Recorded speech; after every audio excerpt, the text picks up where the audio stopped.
Thank you so much for having me, Roxana. I hope the audience is doing well as well on this nice, beautiful spring day that we're having, at least in the US today. I wanted to talk to everybody today about high performance blockchains and the myths and the bullshit that you hear around them. So let me just jump into it and start sharing my screen. Um, I can't share my screen at the moment, Roxana, though. It says the host has disabled screen sharing. Is my screen being shared properly? Juan, can we have some assistance, please? Yeah, it seems like it's disabled. I have a couple of slides that I'd like to, that they help me guide. I don't really need them necessarily. If it doesn't work, it's okay. I want to sort of go into this whole topic of what does it take to have your own high TPS chain? And how can you get rich quick tomorrow? So by the end of my talk, you should be able to start your own crap coin that has millions of transactions per second. And I'll tell you all the tricks that everybody else is using to get those large numbers. And I will tell you what to be on the lookout for. And I will tell you exactly what they're doing that you should completely reject, and what to demand of upcoming systems. So let me try one last time. It still says host is disabled. So why don't I just go into it? Okay, so I don't necessarily need my slides. Juan or Roxana, if you manage to solve it, just let me know and I'll project from that point on. But I don't necessarily need the slides. This can be just a conversation. Yes, got it. So, okay, the big myth out there is that TPS matters at all. Okay, so this is kind of weird coming from me. And like every good story, I'm going to come back and revisit this point at the end or towards the end. Or maybe I won't even need to because it'll be obvious. It matters, and then it doesn't matter. If the only thing to you, if the only performance metric you understand is TPS, you are unqualified to judge these systems. And there is, I would say, at least 99% of the people out there making noise about blockchains, that's the only metric they know of. It's by no means the only one when evaluating something as complex as a blockchain. TPS and the thing it measures, the measure it measures is called throughput. Throughput is an important metric, but is by no means the only metric. There's a counterpart to throughput, just as important, if not more so, and that's called latency. Latency is measured in seconds to finalization, and it can be very, very, very large. So for example, for Bitcoin BTC, latency is 3,600 seconds or so. It's really 6 blocks. So it's 3,600 seconds in expectation. It's about an hour in expectation, but it can change. Sometimes it takes as long as 6 hours to get the 6 confirmations. Sometimes it takes, 30 minutes. It can vary. And so that variance in latency is another metric of performance that's important. There are many other such metrics of first order and second order. So variance in all of these is a second order metric. That matters as well, especially for probabilistic protocols. And then scalability matters as well. Now, when people say scalability, the layperson misuses that word. Scalability is never a singular entity by itself. You don't just say, my thing is scalable. What does that mean? That's undefined. If somebody is making noises of that kind, they're saying nothing, and they think it means something when it clearly doesn't, not to somebody who's skilled in the audience. And there is one bit of information that you just got from that person. They don't know what they're talking about. Okay, so if anybody refers to scalability without qualifying what it is, they're clueless. Scalability always comes with 2 metrics. One is the performance metric that you care about, and the other is the control variable. As the control variable goes up, we expect the target metric, the performance metric, to remain approximately the same. If that's happening, then you have a scalable system. For example, as the number of transactions goes up, the throughput of my system does not decline. This would be a desirable feature, and that is not something that happens. In fact, what does happen is as the number of transactions goes up, with Nakamoto consensus, for example, with Bitcoin, it's a system that everybody understands. With Bitcoin, up to a certain number, you're good, and then the blocks fill up, and then you can no longer satisfy the remaining transactions. You have a queue that's forever growing. And so there's a clear bottleneck and clear cap in that protocol. It's a non-scalable protocol when you're looking at the number of transactions. The control variable doesn't have to be number of transactions. It can be other things. And there are other worthwhile things out there that one should pay attention to. Now, for example, what could they be? Number of users. That doesn't necessarily correlate with the number of transactions. The two are not the same thing.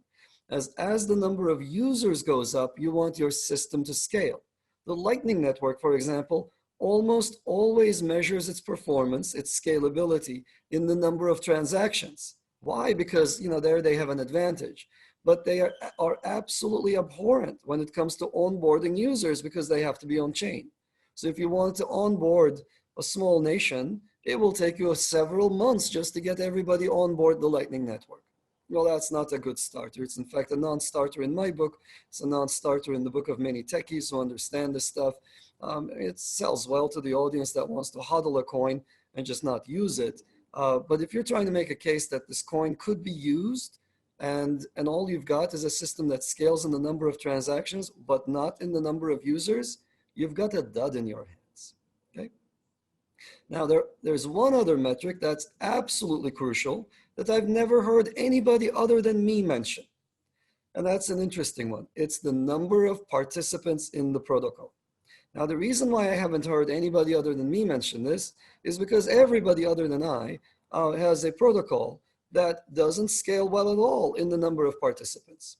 So quick question, how many participants are there in the Bitcoin BTC protocol today? You can say this, that, many other, if we're going to count the people who are hodling coins, okay, there are a lot of people who hold Bitcoin. I have infinite respect for Bitcoin, not only because I fell in love with it when I first read the white paper, but when we look at the number of participants in the Bitcoin protocol, we see that there is only about 24 mining pools. So for various reasons at the protocol level, it makes sense to pool your resources. And now I hear all of the people saying, but those people are really just a loose coalition. No, they're not. They're as strong a coalition as any other company. They could have filed a charter with any of the jurisdictions and turned into a company. Nobody's checking the pool operator to ensure that he's not censoring. Nobody's checking the pool operator to ensure he's not even attacking. We saw this when all these miners were used to attack Bitcoin Gold, Bitcoin Private, Ethereum Classic. We know that there is no checking at all from the pool participants against the pools. There is inherently in Nakamoto consensus a push to coalesce people into bigger and bigger pools. And when we look at even the most decentralized, the best protocol we've got, I'm not picking on Bitcoin because I hate it. I'm picking on it because I love it. And it's probably one of the most decentralized coins out there. And I wrote this in a peer-reviewed journal, a peer-reviewed paper, the only one of its kind, by the way, and the very first of its kind that looked into decentralization in Bitcoin and Ethereum. And Bitcoin is incredibly decentralized. And when I look at it, when I last looked at it, there were 19 participants in it. So we make fun of EOS for being a cabal coin. We make fun of EOS for having only 21 block producers. And yet here we are, Bitcoin is having difficulty beating EOS. So that's the state of affairs today. I love the crypto space. There's a lot to do, but there's also a lot of hokey narratives that are not backed by science. So I promised I'd make you all rich today. So what I want to do to you, or do with you rather, is show you the various different tricks that you can use to start your own crap coin and make your own claims about how fast your coin is, and then write that to the bank. I learned it from all my colleagues who recently launched coins, and I think they will all recognize themselves as I go through. So a couple of tricks, there are maybe about 7 tricks, okay? And I've been in the database circles as well. These are all tricks from the database circles. Let me just kind of go through these tricks. So let's go through it. So let's suppose that we got bitten by the bug, right? So we look around, everybody is trying to launch a coin. We ourselves want to launch a coin, and what we have on our hands, let's say, is a complete dud of a protocol. let's suppose we did something good, that we didn't just take Bitcoin and just twiddle some parameters and, and now we've got Bitcoin Gold, Bitcoin Quartz, Bitcoin, whatever the heck those things are, right? So a Litecoin, I don't know. Let's suppose that I did something different. Let's suppose I came up with a new consensus protocol. It's not easy to do, by the way, but actually it's kind of easy to do. You take something existing, you put a little twist on it. Suppose I did something like this. I got a protocol, and suppose my protocol makes one decision per day. Okay, so I run it for a full day, and it makes one decision at the end of that day. There's a lot of messaging, I don't know what, lots of crypto happens or whatnot, and it takes a day per decision. So that's really slow. And if I were to measure it in terms of transactions per second, that is 10 to the minus 5 transactions per second. Or in other words, 0.0000015 TPS. That's a super slow system. And I'll show you how you can do your ICO with this. So here's the one trick. It's very simple. And one of my colleagues who's a database researcher caught on to this when he was an assistant professor. And this fellow has paper after paper after paper, all of which explore the same idea. He's got a terrible protocol, just like the one I outlined, the hypothetical one I made up. And what he does is, okay, I've got a terrible protocol. And, and this is not very different from other coins as well. Like, there are a bunch of coins with an inherent scalability limitation. The one I made up is incredibly slow, but you can substitute the ones you know, right? Maybe it's stuck at 3 TPS, maybe it's stuck at 7 TPS or 15 TPS, whatever it might be. You're stuck, okay? But you got to break through, because that's what the investors demand of you, and that's what retail demands of you. You got to make up some really large numbers. You got something that decides once a day. What can you do? Well, here's the trick. You can batch the transactions on the client side. You make one decision per day, but you make it count. It's a big, thick decision. So you go take the phone book and you decide on the phone book. You put the phone book in the Merkle tree. You take the hash of the phone book. So you've got one little number that summarizes the entirety of the phone book with, let's say, 300 million entries in it. You make that one decision. It takes you a full day to do. And it's a lot of effort. By God, it took you a full day. But at the end of it, you made you made a single decision, which is all you could do, on the phone book itself. But since you packed that decision, now you've got yourself 300 million entries that you decided on. So what you do is you ignore the fact that your system is capable of 0.0000015 TPS. And you say, aha, I made 300 million transactions and all at once. And since I can do it once a day, what I can claim is I can claim 300 million multiplied by your actual true decision rate. So your decision rate was, 10 to the minus 5, multiply it with 300 million, it comes out to something like 3,000 TPS or 4,000 TPS, 5,000 TPS or so.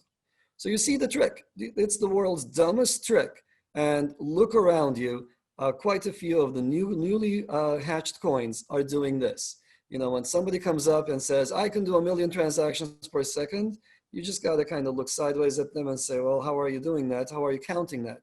Are those decisions per second or are they transactions per second? And typically what happens is what's being reported is a very, very slow system and then all these bogus numbers that go with them. So there are systems out there that I will mention 7 tricks, by the way, during this talk.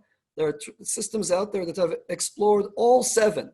So the underlying nugget must have been such a piece of turd for them to actually have to employ all 7 of my tricks. You could use just one and take it to the bank, actually. But these people end up using all 7. And I'm not going to name names today, but maybe I will if I get in the right mood for it. But you've seen these things, right? These coins appear out of nowhere. They claim 1 million transactions per second. And then, you look deep down and all they're doing is, is just essentially making one decision on one hash very slowly. And they're barely able to break a few hundred decisions per second. Okay, so let's move on. So you can batch on the client side. The problem with this, of course, is no client will be able to enqueue 300 million transactions. That's not how clients work. My client over here, this laptop that I'm projecting out of, you know, what's it going to do? I'm going to issue like 5 transactions a day, if that. So at most days I issue 0 transactions. I can't wait at my laptop for 300 million transactions to get batched together. If I were to do that, that would take me approximately years for my transaction to actually go through. So this was a classic case of a latency versus throughput trade-off.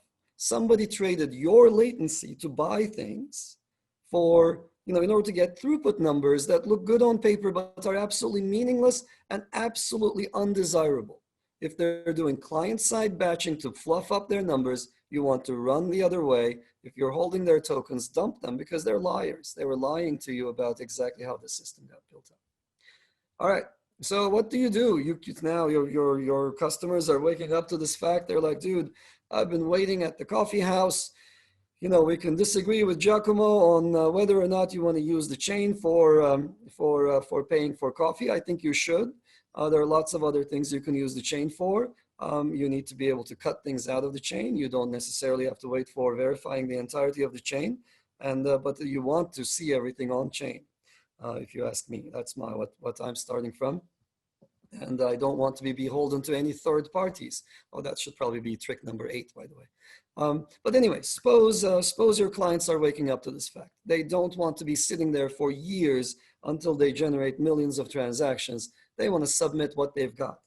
And so what you can do is you say, aha, okay, well, these guys are kind of being a little bit pesky, you know, submitting to me their stupid coffee transactions and whatnot as they happen instead of sitting on them. The first thing you do is you develop a snide reaction to this. Who would ever want that? Why should coffee ever be on chain? And so on. And then the second thing you do is, well, if he's not going to batch it on his side, why don't I batch it on my side? So your system then takes transactions, sits on them, and sits on them, and sits on them until it's got a giant phone book's worth of transactions, and then it decides on that. And that takes, again, however long your system takes to decide. Again, in our hypothetical example, it was once a day. So you wait for the end of the day, you pass the phone book, now you claim the same large numbers. So instead of years, it'll take now merely months, maybe merely hours for your transactions to fill up that system. Yay for you, you got a lot going for you right there.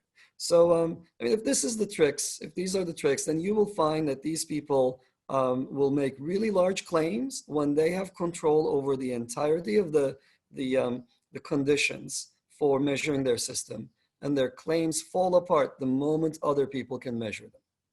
It's that simple. So Hedera Hashgraph, for example, here, I'm in the mood to name names, came out. And I remember the very first time they came out, they said, we can achieve 1 million transactions per second. So that's kind of like, you know, as a researcher, you go, 1 million, eh? That's kind of interesting that it's so precise. Usually when we build things, we don't know what they're capable of doing. And then we measure them as if we are disinterested third parties. And a number comes out. And that number then we report according to the right level of precision. So if you're getting 1 million TPS, that's just already a dead giveaway that somebody kind of made up that number just because it sounded good. And then of course, 6 months later, they rescale their claims from 1 million TPS down to 500,000 TPS. And then shortly thereafter to 250,000 TPS. This thing had the reverse of Moore's law going for it. Even as computer systems were exponentially speeding up, Hedera Hashgraph was slowing down because it was about to meet reality. And it went down to 250,000 transactions per second claimed. Then it went down to 100,000 transactions per second, and more quickly, by the way, up until the day of their release. And I believe they have a system that gets a few hundred transactions per second today. So this was a case of a giant mountain giving birth to a tiny little mouse. It's like nothing came out of all that noise that they made. And I believe that a lot of it was, I think they were using quite a few of these tricks, but they were certainly using the batching trick. And the batching trick in reality, it's just, yeah, you could batch these things for a long time, but life goes on. You got to be doing this you can't be playing this game of compromising latency. The other thing you can do is, here's the problem you've got. You've got transactions, okay? And they need to propagate. And Sure, so far so okay, but propagating transactions takes time. This is not easy. It's ain't nobody got time for that. And we all want to go out and do whatever it is that we want to do. And this is hard work now all of a sudden. And your ragtag group of people, whatever it is, the people you collected, around your cause, you look at these teams, it's just mostly people who don't know what they're doing. Your typical ICO team is not going to be able to optimize something like transaction propagation. It's actually hard work, requires some knowledge, requires some math, and so forth. So what do you do? Well, you make your transactions tiny. And how small can you make a transaction? A lot of people go down to 8 bytes. So there are people out there reporting numbers from benchmarks where a transaction is 8 bytes. Now, let me give you some context. In 8 bytes, I can barely identify me, okay? I can barely identify the sender, and I still have to identify the recipient, the amount, and I need some authentication. I need some signatures on there. So signatures themselves are going to be 160 bits or so, which is 20 bytes. So these things have to be, and probably multiple signatures are involved. So a typical transaction size is, for Bitcoin, is about 300 bytes to 500 bytes. So if somebody is measuring an 8-byte transaction, they're doing it to fool you. They're doing it to lie. I've also seen people who consider 1-bit transactions. Those people are just liars. Like they're just doing fraud, and what they're doing is completely unacceptable. So there is the curious case when I was a professor of a fellow who came by to interview at Cornell, and he was a big data researcher. His whole shtick was big data is everywhere. We're going to have this and that. So much data, we don't know what to do with it. We need to measure this stuff. And so that's fine. That's great. We love to hear talks of this kind. I would love to hear the talk from a big data researcher who really has handled big data and so on. And so then he's got his system that he describes. And it turns out that he is using 8-byte transactions. And that's kind of curious. And then when we looked at how big his data was, he ended up he was a big data researcher whose database had a total size of 64 megabytes. So just think about that for a second. He had 8 million objects in his database. That's it. They're all 8-byte objects. His objects don't have actual values associated with them. It was an amazing, amazing display of trickery to essentially claim large numbers. I'm sure you all know about people who climb mountains, and you know these people who are mostly about posing at a big wall. They're usually all about looking good, and all they try to do is touch the top of the wall. These are the kinds of tricks that you do. You just jump up, touch, fall down onto the rope, something you would never do in real life, just to be able to say you got to the top of that climb. So these are all, I think these are all dishonest tricks that people have used. So, okay, what's the next trick? Another trick that I've seen used is get rid of the pesky stuff. Now, what's the pesky thing that you might want to get rid of? Well, cryptography seems like a good bet. It's slow. If you want to measure things, if you want to sign things, if you want to verify them, it's going to take you a while. It's going to take you a substantial portion of a millisecond to attach a signature or to verify it, really. So do all that, and then you've got you're going to be limited to about 1,000 TPS or so, or a few thousand TPS. So that's problematic. You want to make these big claims. So what do? Well, you can get rid of cryptography entirely. Just don't do crypto. Eliminate it. There was the curious case of a blockchain for business, where apparently this blockchain, when it was being measured for the purposes of reporting numbers, does not use cryptography, even though it's a cryptocurrency. It is an amazing outcome. It was flabbergasting. My jaw was on the ground. And, at some level, maybe they are saying something like, well, someday in the future, we will be able to take cryptography outside of the main path. And maybe on that day, we want to know how fast we're going to be. And so here's a measurement. But somehow you could not find this fact documented in their measurements. And so that was an eye-opening exercise for me, and quite a disappointment, because people behind it were some of my heroes. So you got to be careful about this. So in a realistic setting, there is no option to disable crypto. If you don't have crypto, if you don't, it's like taking checks without signatures on them. Your system will be raided in approximately 2 milliseconds, and the hackers will take all the money. Like, this is not a realistic measurement scenario. The numbers are bogus. You cannot take them.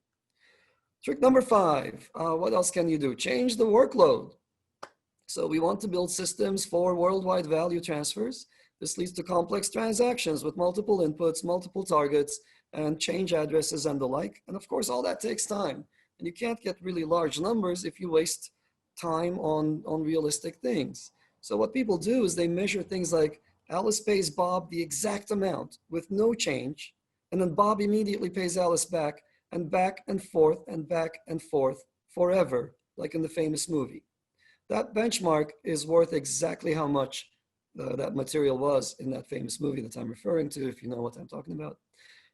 This is no way to run a benchmark. This is yet another trick that people do to essentially just fluff up the numbers as much as they can without actually achieving anything at all. Okay, we're getting to the end of this. Now the tricks are going to get, now you're desperate. You've employed all these like tricks. You've tried 5 different tricks. What are you going to do? You want some additional performance. What's the hard thing at the core of this? Well, the hard thing at the core of any agreement protocol is Byzantine fault tolerance, right? Why are these protocols slow in the first place? Well, because they have to deal with Byzantine actors. They have to deal with the fact that one of the participants, or any number of them really, could be doing things to mess everybody else up. And that's why you have to check with everybody. That's why those messages have to fly. That's why there's a lot of communication. So I hope you can see where this is going. The trick is very simple. Why don't we just eliminate Byzantine fault tolerance? Then things are going to be pretty darn fast. And so how do you do this? Well, here's the trick. You designate a leader. Okay, you say that guy over there, he's the leader. And how do you make him the leader? I don't know. You just make him the leader if you want. That's the simplest one. You take 10 people, you put them round robin. You could do that. You could take 28 people, you could put them round robin, and that's exactly what Libra is doing, by the way. And Libra, by the way, is the protocol is actually a good protocol. It's the fastest of its kind. It was developed by a researcher, a world-class researcher, and his colleagues. The researcher's name is Ted Ma-Fan Yin. He happens to be my PhD student. I sent him to the West Coast for a summer. He developed Hot Stuff, the protocol, and Hot Stuff was adopted by Libra. And this is what they do. Zuckerberg has 28 buddies. He puts them in a row, and they round robin through that 28. Although they don't let go. That's Hot Stuff, by the way, is a Byzantine fault tolerant protocol. It's a proper protocol. It's the best of its kind. If you wanted to go faster than them, which you easily could, you take that idea and you do the round robining, except you just take whoever the current block producer is as God, his word as God.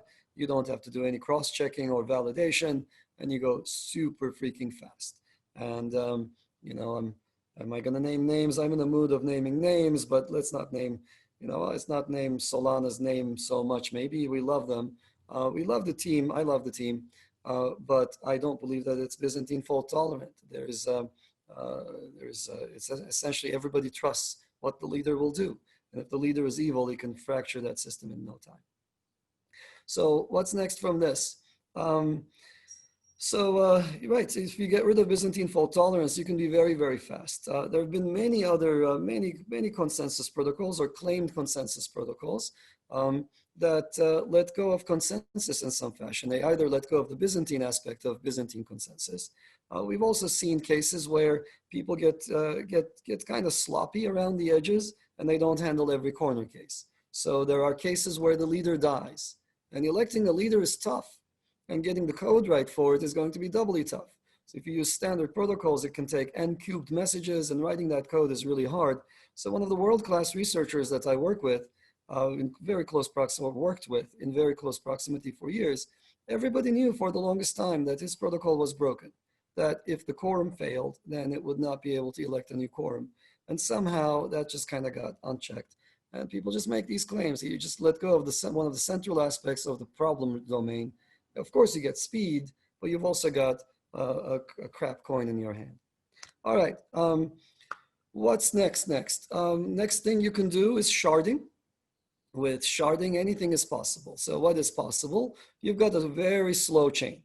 Okay, let's suppose it's doing 15 transactions per second. Let's assume that I assign this problem to a first-year grad student who's kind of clueless, but has heard enough about the topic. Then their gut reaction will be, let me shard this. What does sharding mean? It means take the chain and divide it into separate independent chunks. And that's an okay thing to do. And so it feels like that could cause a speed up. In fact, it will allow an enormous speed up in theory. In practice, it all depends on how you do it. And in the blockchain domain, sharding is absolutely an abhorrent idea. So let me give you some examples of what happens with sharding. Suppose you've got Ethereum and you've got one chain and it's getting bogged down. And you don't know what to do. And there are a billion things to do. Some people, like at Ava Labs, we're trying to speed up Ethereum, the EVM core. But instead of doing those things, you say, look, I'm going to just hit this with the sharding hammer. And so all you do is you take that one chain, you divide it, let's say 1,000 ways. And you say, look, my chain was 10 transactions per second or 15 transactions per second. Now it's 10,000 transactions per second because I divided it up into 1,000. So that seems like it could be a winning idea. It's a very silly idea. I think why that is going to be very clear in 2 seconds. The big problem here is this. You had one problem. You sharded it. You divided it up. Now you're into n different shards. Now you've got n problems, plus you've got the n plus first problem of cross-shard communication. And so what used to take you some amount of latency will take you the exact same amount of latency on each and every one of the individual shards. So if you had any ideas about that you were entertaining about backing web services with that machinery, well then they're going to be stuck. The web is a domain where the interactions are measured in latency, where the primary performance metric is latency. I click a button, how long does it take to register the backend action? That's what I care about. And for Ethereum, it wasn't actually 15 seconds. It's really more like 500 seconds for a secure record, a secure finalization. But if you are happy with just one conf, then it was 15 seconds. If you shard it, it's not going to get faster. Okay, maybe you can tweak numbers at the time you're sharding to take that 15 down to 5, but everybody will tell you that if something is taking more than 200 milliseconds on the web, you've got a non-starter of a system. So just dividing things alone doesn't make things faster. As you saw with my phone book example, I can have a super slow system that takes a long time but does a lot at once. And that doesn't mean that it's a usable system. It's a batch system. It's a slow system that I'm trying to get throughput out of because the masses only know about TPS. They're not very bright. And I just advertise my TPS and sharding gives me TPS. But sharding typically comes with a latency trade-off. So cross-shard transactions will typically involve multiple shards cooperating. And that cooperation will necessarily take time. So getting all this right is difficult, and the gut reactions that people have will often lead them down blind alleys. The sharding alley, for example, for Ethereum, has another problem when faced with blockchains. So suppose you divide Ethereum into 1,000 or 500, however many today, different shards. That's great. So whatever problem you had, now you have 500 copies of. But did the problem get lighter on any one of those individual copies? And ideally, you would have 500th the problem on each and every shard. We know that's not how it's going to be. The DAI shard, the shard with all the MakerDAO contracts, is going to be the one that's heavily used. Everybody will want to be on it. And they will want to be on it so much because they don't want to incur the complexity and the cost of inter-shard communication. Everybody will want to be on it so much that they will grind through protocol addresses until they find themselves on the same shard as the die. So whatever problem you had on one chain, you're still going to have on that one other chain. You will have 499 additional problems. And of course, you're going to have the rather large problem of inter-shard communication, which Cosmos, I think, is only these days is trying to solve, even though it started out life as wanting to solve that problem. So I'm getting to the end of all the tricks and tips on blockchain scaling. One final thing that I want to get to, and then according to how much time I've got, I want to just give you a little bit of a primer on distributed systems and where we're headed and what to expect. So, so at the end of the day, these systems must necessarily record the decisions that they have made. And they typically do this in what's called a local database. And for a local database, you have to have some software that records things as they happen. You know, Alice paid Bob, Bob paid Charlie, Charlie did this and that to David and Eve, and whatnot. You got to have that mechanism going, and that mechanism is necessarily hard to find and slow. It's hard to find because it has to be correct, trustworthy, and there aren't that many engineers that can write one of these things. And I don't mean any disrespect to everybody in the space, but I've been around the space for a long time. I was building cryptocurrencies before Satoshi. And evidently, the following statement is true. There is nobody in the blockchain space who's good enough to write a level DB competitor, other than actually one person, Howard Chu, who's, now that I say it on the fly, I realized that there's one instance, one counterexample of Howard Chu who wrote LMDB that's used in Monero. So other than him, there's nobody else out there who can do this. And of course, at Ava Labs, we have our own database, CedrusDB. LMDB is a general purpose database. It's a great database. It's a worthy competitor to LevelDB. And CedrusDB, the one that we're developing at Ava Labs, is targeted specifically for blockchain use cases, specifically for blockchain workloads, which are very different from the workloads that LevelDB targets. Now, LevelDB is a database developed by Google for Chrome. It's a database used to keep your bookmarks. So it expects certain locality that's just not there in blockchains.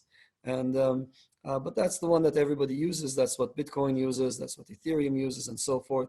Exceeding 20,000 transactions per second with LevelDB is well nigh impossible. Exceeding 400 transactions per second is actually very hard. So if you're exceeding that, power to you. I built something much faster than LevelDB called HyperLevelDB. That was then actually built upon by other researchers. There's something called RocksDB. These are all slightly better than LevelDB, but they're approximately speaking in the same ballpark. So if you hear, oh, we're different because RocksDB, blah, blah, blah, no, you're not different. It's just, you know, it's like not this one retarded cousin, but the other retarded cousin kind of a thing. These are all fundamentally not designed for blockchain workloads. Find yourself someone who understands blockchain workloads, and find yourself some people who can actually build the back end. Only then can you really unlock the next level up. If you're using the same little bottleneck database as everybody else, you're stuck with the same bottlenecks that they're stuck with, and you won't be able to differentiate your product. And if I look around, yeah, are there 2,000 coins? Most certainly. Are they pretty much all the same damn thing? Pretty much. They really are doing all the same thing. They're all making the same noises, and nobody's able to break through this mess of just trying to copycat everybody else. That's what's going on. There's no product differentiation. All of these coins are kind of doing the same boring stuff. So I think I have a little bit of time. Let me spend the last couple of minutes on just one topic, which is where really are we and where are we headed? And I want to give you the big picture here. And the big picture is drastically simple. Okay, the economics field, it's been around for millennia. That has existed for hundreds, for thousands of years. You know, laws, corporations, etc. There's a lot of innovation going on in that space, happening constantly for over a long time frame, and it's an exciting area. Distributed systems has not existed for a long time. Okay, and it's DistSys. It's not cryptography that's at the core of a cryptocurrency. Cryptography, it's just black box stuff mostly. The cryptography we're using for most coins is typically stuff from 10 years ago, which is essentially ancient. Okay, so there really isn't that much innovation on the crypto side, and these systems were never limited by crypto. Satoshi's biggest innovation was not on the cryptography side; it was actually on the consensus side. So when it comes to consensus protocols, there are only 3 big games in town, no more. One big game in town is proof of work. This was pioneered by Nakamoto, Satoshi Nakamoto himself. Fantastic idea, brilliant idea, big breakthrough. And it did away with one permissioning step on entry that systems otherwise have to contend with. And so that was wonderful. But sadly, it did not lead to decentralization as we would like to see it. There's only one major maker of mining rigs for Bitcoin at any one time. It's Bitmain. To become a miner, you have to have a great supply line to Bitmain itself. To the extent that Bitcoin is decentralized, it's because Bitmain has done a great job of distributing the mining rigs and mining and hashing power. And it consumes a lot of resources to mine and leaks a lot of value out of the ecosystem. So, okay, well, what are the alternatives? So everybody and his brother is these days looking around for a proof of stake protocol. Now, they're so clueless that they think that the counterpart to proof of work is proof of stake, and that proof of stake defines a protocol. Proof of stake is not, it's just a way of buying into the system. It's a way of making sure that a single person doesn't masquerade as multiple people, but it's not a protocol. A protocol is the method by which independent entities interact to make a decision. The set of messages. Do I, if suppose I'm in a parliament, how is a bill passed? Who is the person who initiates it? How is voting done, etc.? That's what defines the protocol. And it turns out that before Nakamoto came, we had hundreds, if not thousands of protocols already worked out that we understood that could take decisions and that could form the foundation of a proof of stake system. These protocols we called classical protocols. The people who came up with them, Leslie Lamport and Barbara Liskov, are people I look up to. They both have very well-deserved Turing Awards for having essentially initiated this entire area. And Nakamoto knew about these classical protocols. These are the protocols used in R3's Corda, in Hyperledger's core system, in ETH2, in EOS, in Tezos, in every worthy proof of stake system. At the core today lies a classical consensus protocol. Now, and then there are a whole bunch of other people essentially coming up, making noises about new systems to come. They say they invented a classical protocol. What they really did is they took an old one, they put some blockchain makeup on it, they did some dress up, and now they're pretending as if they've got something new, whereas to a researcher who's been around, it's just a rehash of stuff from the 1990s. So, I mean, and Tendermint is very open about this. Cosmos and Tendermint at its core, they're building on PBFT. They made one significant change to it, but at the core, it's a result from 1999. So there are a bunch of protocols like this. They're all classical protocols, and classical protocols have the problem that they do not scale well in the number of participants. The best classical protocol today is hot stuff, and it can scale up to about 100 participants. That's why Zuckerberg picked it. He only imagines a world where he and 28 of his best buddies have access to the financial data, to our financial data. But if you really want to build a true open foundation for the future of finance, then classical systems are ill-suited for you. So what's next then? And in fact, they existed. Nakamoto looked at them and said, this is ill-suited. I can't use this. I'm going to have to invent my own thing. And he came in 2009 and came up with his own stuff. Well, since Nakamoto, I did not think anybody would come up with a new consensus protocol. I did not think that it was going to be possible. I myself had some efforts in the space of lightweight consensus protocols, and they're hard to design. And we ended up seeing this one protocol called, now called Avalanche, that was actually very, very surprisingly fast and effective. And what happened in 2018 is somebody dropped a paper, an anonymous group calling itself Team Rocket, dropped a white paper saying, this is Avalanche, and here is the correctness proof for why it will work. And the correctness proof outlines a system that is more secure and more decentralized than Nakamoto. There is no mining, and any number of people can participate in the system. Millions of first-hand participants, even people from cell phones, even people from their home machines without any specialized hardware can participate in the Avalanche protocol. This is a game changer.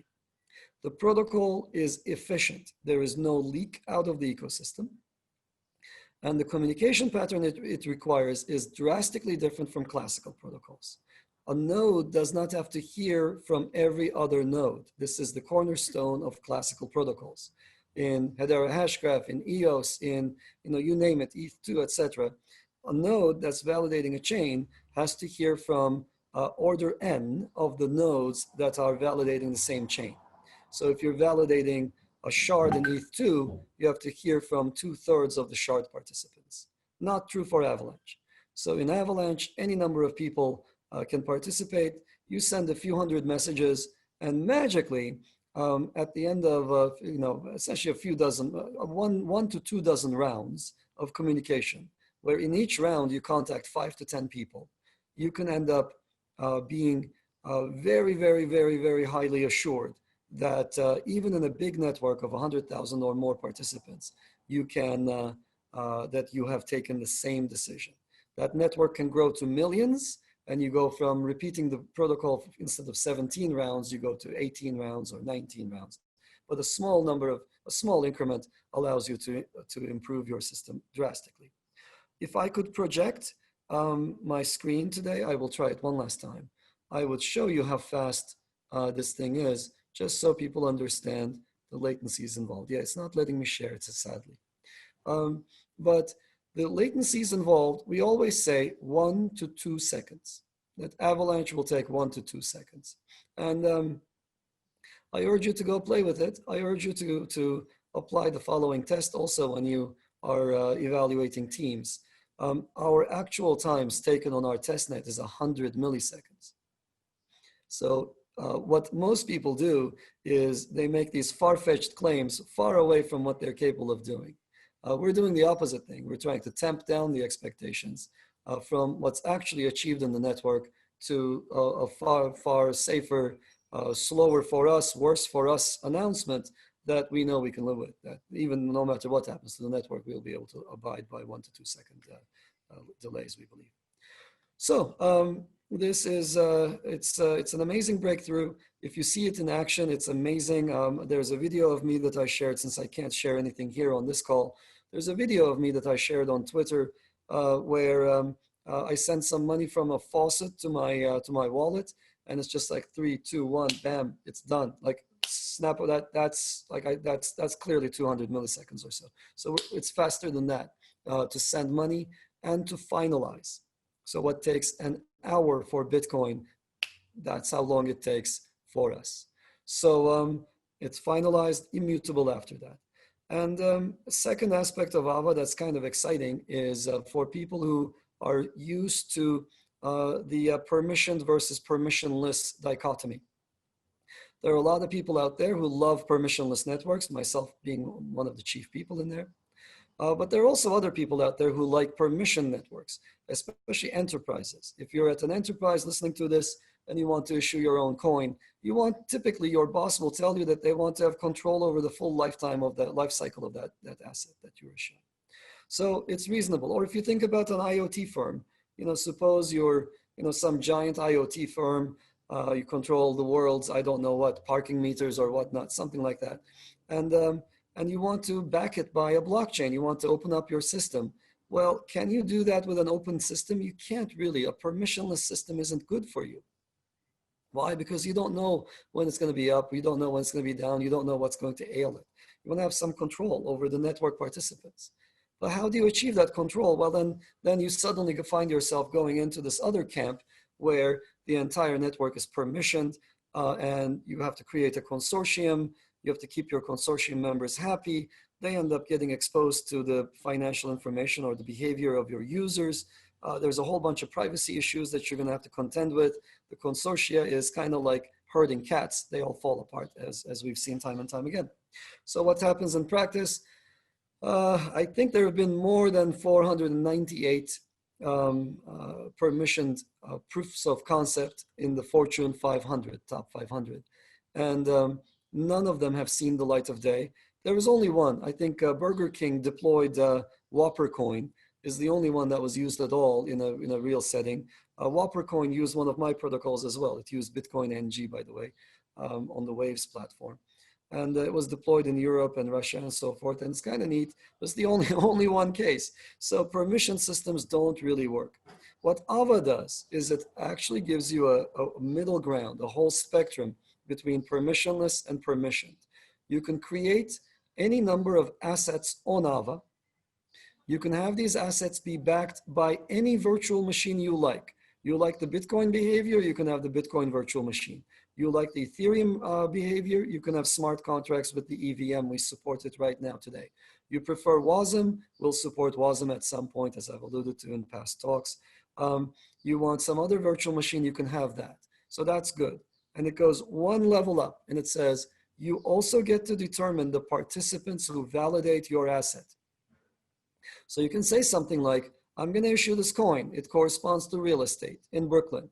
And I require that every participant sign this agreement for validators on what to do when there's a bug in the system.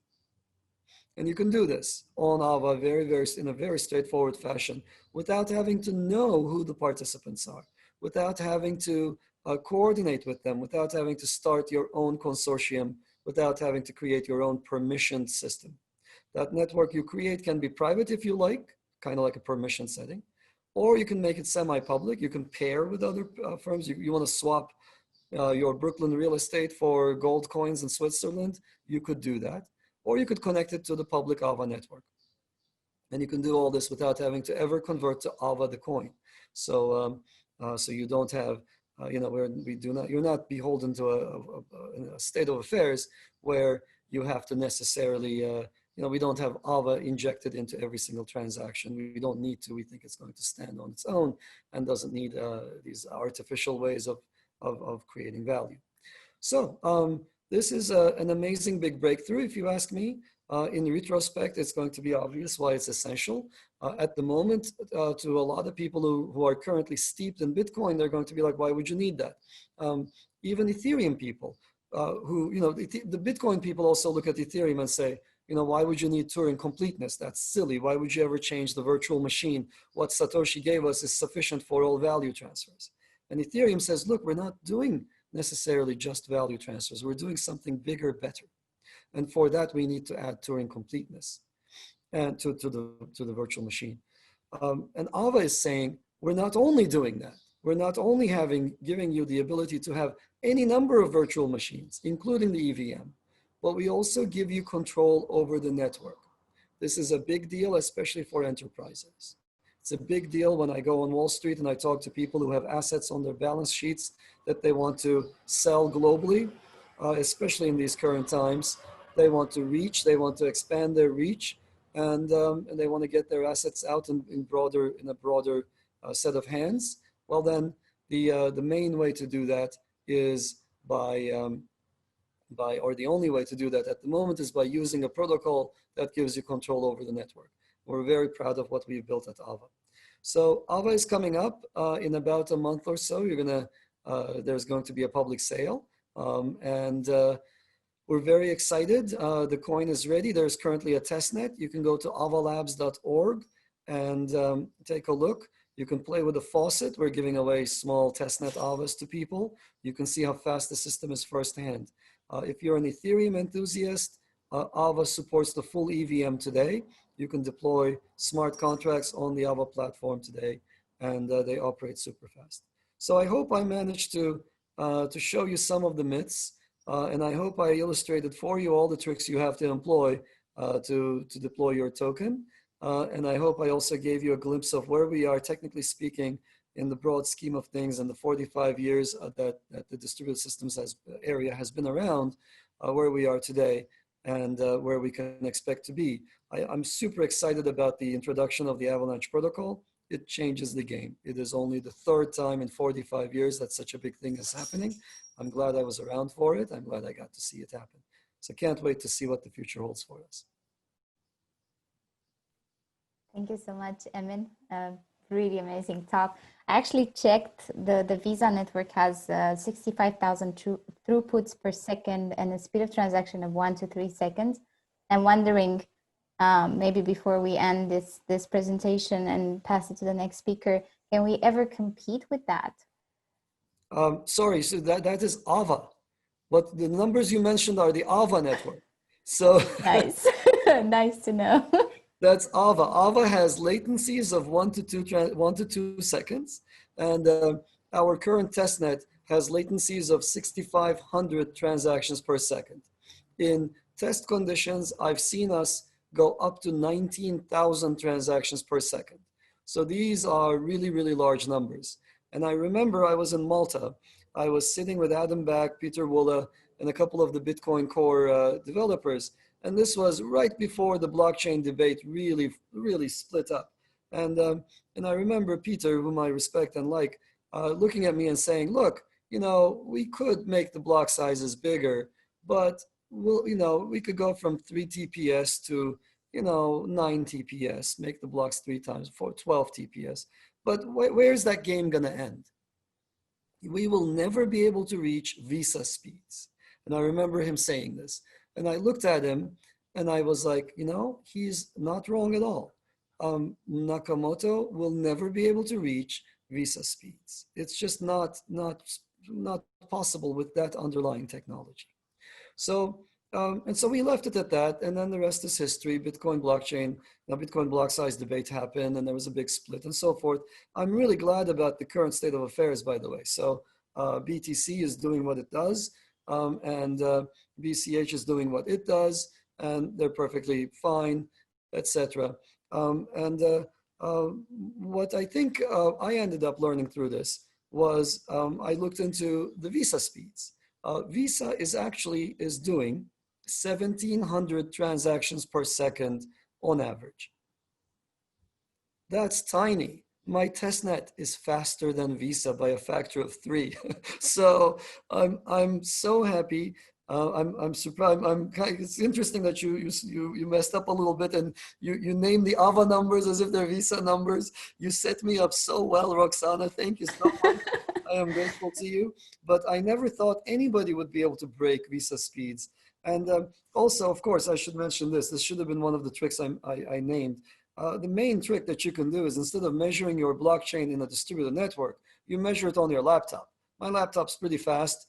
Instead of clients, I have processes or threads on my laptop. So I can create a universe in here that's super cheap and make up all sorts of numbers in my own little universe. So if anybody's doing that, you should just toss those numbers out. That's like fantastic make-believe land. It is not real numbers land. When I report 6,500 transactions per second, this is on a network with 2,000 geo-distributed nodes. It takes a lot of effort, by the way, to actually get that experiment going. It actually costs something as well. If you ever screw up and forget to shut down your experiment, then you're in for a very costly bill as well, it turns out. So, we've been through this all. Those are real 2,000 nodes across 10 different geographic zones around the world, running Avalanche. And we're able to do 6,500 transactions per second. Visa can peak to 50,000, which is amazing. So ours, I haven't done peak tests. I'm sure we can absorb some and then kind of, as long as there are undulations in the workload, we could peak higher than 6,500. But I know that we can sustain 6,500 transactions per second. And I'm 1,000% confident that there isn't a single coin that can come within a decimal point of that. So these other people that make these noises, they're using some or more or sometimes all of the tricks that I mentioned before to make up their numbers. They've got level DB in the back end and they're putting in a few hundred transactions per second using one of these classical protocols.